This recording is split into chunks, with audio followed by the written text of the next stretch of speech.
The African tech startup scene appears poised for dynamic evolution, driven by emerging trends and opportunities across different sectors in 2024.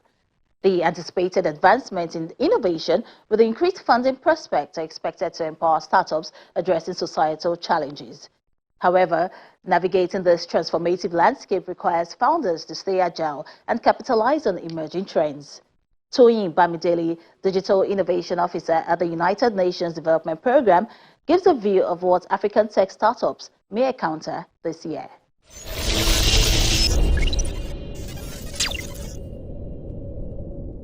Thank you so much, Toyin Bamidele, Digital Innovation Officer at the United Nations Development Programme.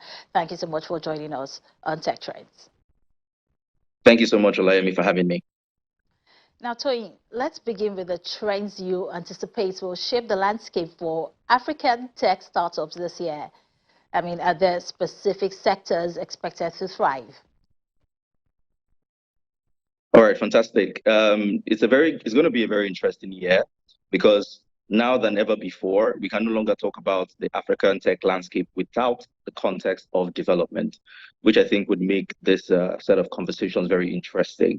There are three components that typically impact the landscape of African tech generally, but specifically African tech in this context, which is number one, the development context. Number two is an understanding of the capital or capital flow.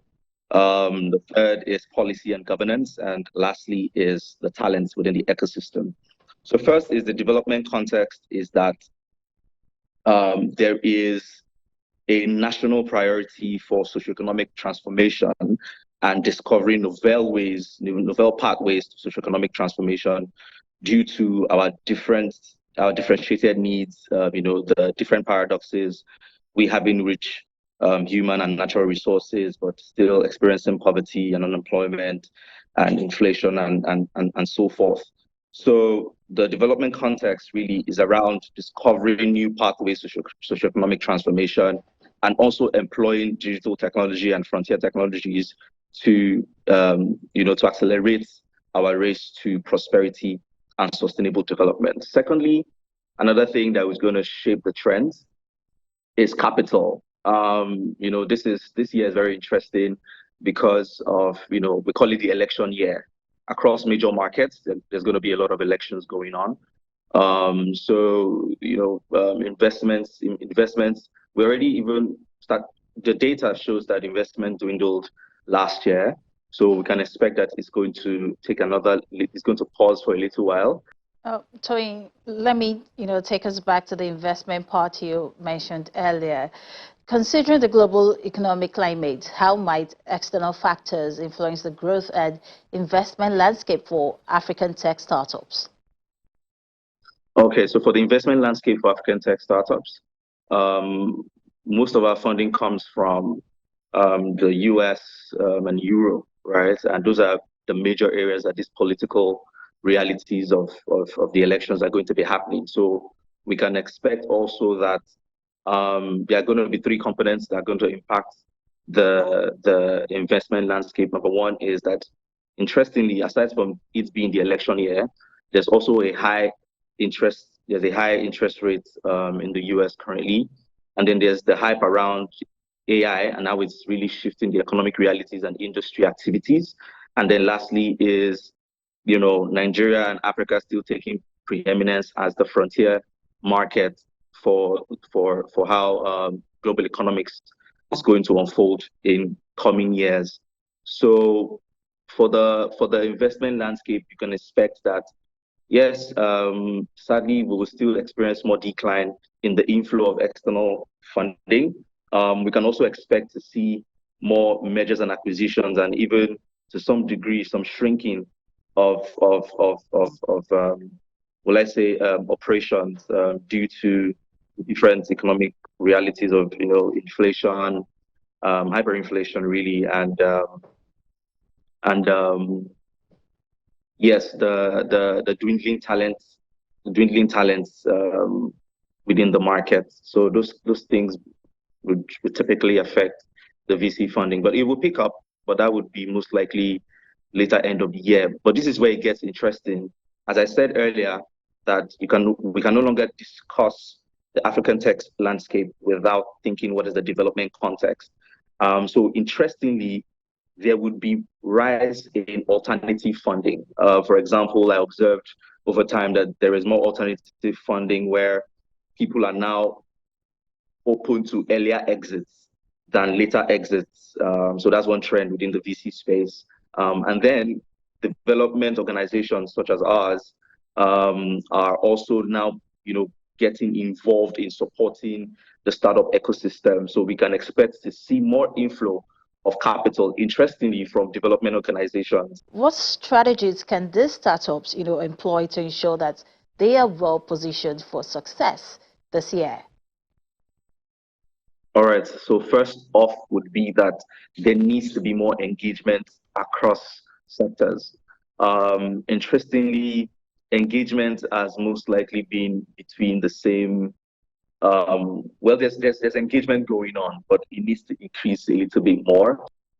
So yes, how startups can position themselves would be number one, create that their impact story, get more, drive more engagement with development partners, and yes, ensure that their unit economics is right and their business models directly tie into socioeconomic transformation. Either you're directly solving unemployment, either you are facilitating job creation, or you're driving enterprise support, or you are driving digital transformation in some way, or digitization in some way. So yes, so I think those are kind of areas where startups can look into exploring. All right, Toyin.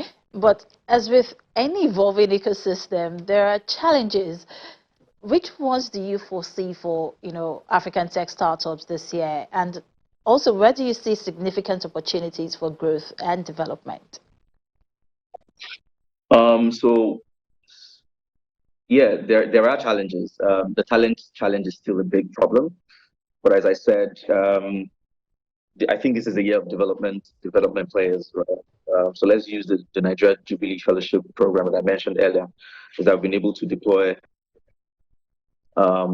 place 3,000 talents, and then we have projects around placing digital talents in MSMEs just to ensure that the digital capacities are enhanced.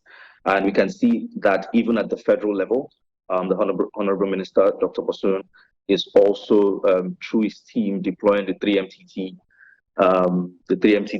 program and other related initiatives. So I think the challenge around talent is still very preeminent. The challenges are still the same around access to capital, access to talents, the irregularities of policies and all of that. So the big opportunities would come from adopting frontier technology like AI, right? Looking for how, because interestingly, even if there will be a global dwindling of funding, right? AI, there's still an AI hype. So AI startups, AI enabled startups would still get funding. So those are areas of opportunity, especially in a place like Africa. So adoption of AI. Another interesting opportunity would actually be crypto, based on the African Stablecoin Consortium, right, and all of the work being done there. Another interesting opportunity is the Africa Continental Free Trade Agreement, right? There's a lot of work being done there, especially by players like us, UNDP. Yeah, so those are the areas, and I think opportunity would be in the opportunities will still be around how do you support these talents. Really, it's really about talents this year. So players designing solutions for talent shortage and enterprise support around creating opportunities for consumers as well, would be a good angle to consider. Those are where the growth opportunities would really come from. Our agricultural sector still still underutilized. Our healthcare is going to be very big this year as well. So those are the areas of opportunity I think startups can really explore. All right, Toyin. I'm afraid that's all we can take for now, but it was a pleasure having you join us on Tech Trends. Thank you so much for having me.